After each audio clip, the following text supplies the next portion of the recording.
immortality. It's time to grow up.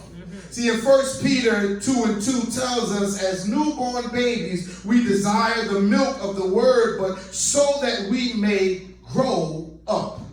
As we put our focus here on chapter 13 in our text, the text on the maturity, completeness, and perfection of love. Earlier in chapter 12, we see a terrible controversy was raging on the Corinthian church over spiritual gifts. We see the immaturity and childishness of these Corinthians has become hindrance and a stumbling block to their faith. All kinds of questions were being bantered. Which gift was essential? Which gift was the most valid? Which gift was the most accepted and honorable? And so on and so on. They had all kind of bickering going on over things that was not important. However, Paul considered it necessary to address the church of Corinth to let them know that God has blessed them all with an abundance of spiritual gifts. You don't have to worry about my gift. I'm not going to worry about your gift. We all have an abundance of gifts from God. So they can all, and so we can all minister effectively to the pagans. And so here in chapter 13, Paul lets the Corinthians know that in their bickering over who had the best gift or what was the best gift, that their most excellent quality of mature Christian life is love and not gifts. Listen to me now. Paul speaks to the Corinthians as he still speaks to us today. That you can have all the gifts in the world, but if you have not love to operate in those gifts, then your gifts are worthless. Listen, Paul began by saying, though I have the gift to speak in tongues, to prophesy, to understand mysteries, and have knowledge, and have all faith, and if I have no love, I am nothing. Oh yes, in other words, if I'm good at a lot of things and gifted and talented in a lot of ways, but is not yet perfected in the love of God, I am nothing, and my gift means nothing. Amen. Beloved, if we do not allow God to break us from our childishness to the perfection of his love, then our service means nothing. Our getting up, going to church every Sunday means nothing. Our singing on the choir means nothing. And our feeding the poor means nothing if we are not mature in love. Beloved, it's time, it's far time, high time to grow up. See, in the perfection and the permeance of godly love, it brings with it a sense of maturity. Paul says, when I was a child, I spake as a child, I understood as a child, I thought as a child, but when I became a man, I put away childish things. My beloved, love shows maturity in your behavior. Oh yes, a person's behavior, beloved, reveals whether or not he is obedient, is he's humble, able to make wise and sound decisions. Whether he is trustworthy, faithful, and loyal. Or you can tell, beloved, if he is faithful or loving, if he is mature. A Christian to disregard leadership, a saved person to continue to live unsaved lifestyle. Beloved, while on earth, all the man is his abilities, his knowledge are all as a child. We are imperfect and immature in all areas of our lives. However, the day of maturity for each and every one of us must come. The day of maturity must come when we put off childish behavior and become a mature person. When will that day come, might you ask? Well, I'm glad you asked. See, the answer is it will come when love is perfected between God and man and between man and man. See, when we surrender our will to God's will, beloved, we have to allow God to break us, to break our pridefulness in thinking that we know everything and that we can do everything in our own way. You can't do everything. You can't do it. You got to put your trust in God. We need God to break our unforgiving spirit. Because if you can do it, you would have broke that spirit a long time ago. Amen. We can't do it. God is the only one that can do it. But if you don't trust God enough to do it, he can't do it for you. Amen. See, the word of God said, love the Lord your God with all of your heart and love one another.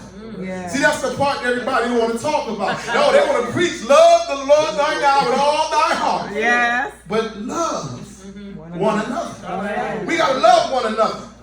See, however, in our immaturity, we have become like the people of Corinth, childish in our ways. It is simply, beloved, time to grow up. See, like Paul, I have come to a place in my life to an understanding that I can't just do what I want to do. I can't do like I used to do. I can't act how I used to act. I can't go where I used to go. I can't hang around the folk that I used to hang with. No, I can't do what I want to do. No, there is a point in every man's life when he must examine himself and put to work those areas that are starving for spiritual growth. Yeah. Oh yes, knowing that the spiritual eternal design for your life is far above gifts and physical abilities. Yeah. This is the time to come face to face with yourself and declare, say self, I put off the old man. I put off the old I put off the old habits. I put off the old habits. I put off childish thinking I put off childish and thinking. childish behavior. And childish behavior. Now you got to believe that. All right. You can't just say it, don't believe it. Amen. See, beloved, you cannot stay within the confines of self-limitation. Yes. You cannot stay within the confines of these walls right here.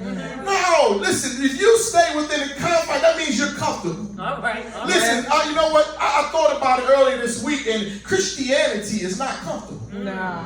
The good news is not comfortable. No. It should be. It should be, but it's not comfortable. Why? Because the world is against it. Amen. The world's against it. So it's not comfortable to us. You must let the love of God that shines in you take you to places, heights, and depths that you cannot go on your own. Amen. You must put off independence, self-sufficiency, and downright disobedience. Yeah. You must step out of the corruption and get into the incorruptible. Yeah. Oh yes, you must move from the darkness into God's marvelous light. Yeah. Oh yes, beloved, as believers in Christ, our life belongs to God. Yes. It belongs to God. It doesn't belong to you.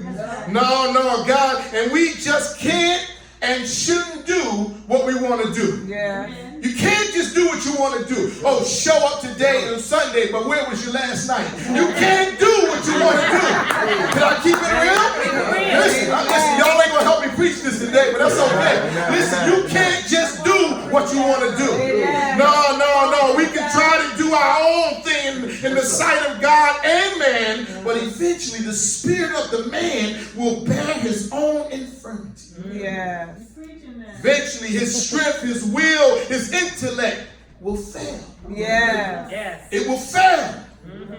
It will pass away. Yes. We must put off childish ways to get to the maturity of saying, Lord, not my will, Yes. but thy will. I will. Not my will. Yeah. You got to get to that place. Yes. You got to get to that place. I don't care what's going on in your life. You got to get to that place and say, Lord, no, it's not about me. It's all about you. Yes. Beloved, you are the light of the world. Yes. You are God's hands and his feet. Amen. You are the interceptor to spreading God's love to a dying world. Yes. But you cannot be perfected in God's love when you're still trying to be perfect in this world. All right. You ain't going to make it in this world being perfect. You must let go of the world and cling to God's unchanging hand. Yeah. You know, every time I look back over my life and I think about where God brought me from, and had I not clinged to God's unchanging hand, can you imagine where I'd be right now had it not been for God on my side? Come on. You got to cling to his unchanging hand. Beloved, folk who remember you the folly of your youth and are now looking into your adult life should be able to recognize some change in you. Yeah. They should see something different in you. Yeah. How do you say that you have come to Christ and Christ is in you and you are in Christ, but you still look like you did when you was in the world? Yeah. No, you can't. I don't care if you're 30 or 40 or 50 or 100 years old and nothing has changed, there is a problem, beloved. Yeah. Oh yes, beloved, it's time. It's for time to grow up. Oh yes, if you are the same you as much as things and time has changed, you are not perfected in love. No, that's what it's all about. It's being perfected in love, not perfected in the world. I can care less what you think about me. Oh, long as God sees me and knows me, long as He knows my heart and searches me out. You understand? Rather, when you do those things, you're not perfected in love. Rather, you are a sounding brass and a clanging cymbal. And in other words, you are a person just making a bunch of noise, living a wasteful and useless life. Your life don't mean too much because you're not really saying nothing. No, when you ain't living right, your heart ain't right, everything that comes out is like Charlie Brown. No, beloved, it's time. It's time for us to grow up. It's time for us to get past this milk that we're on. See, in the body of Christ, we have played church too long. We have played church too long.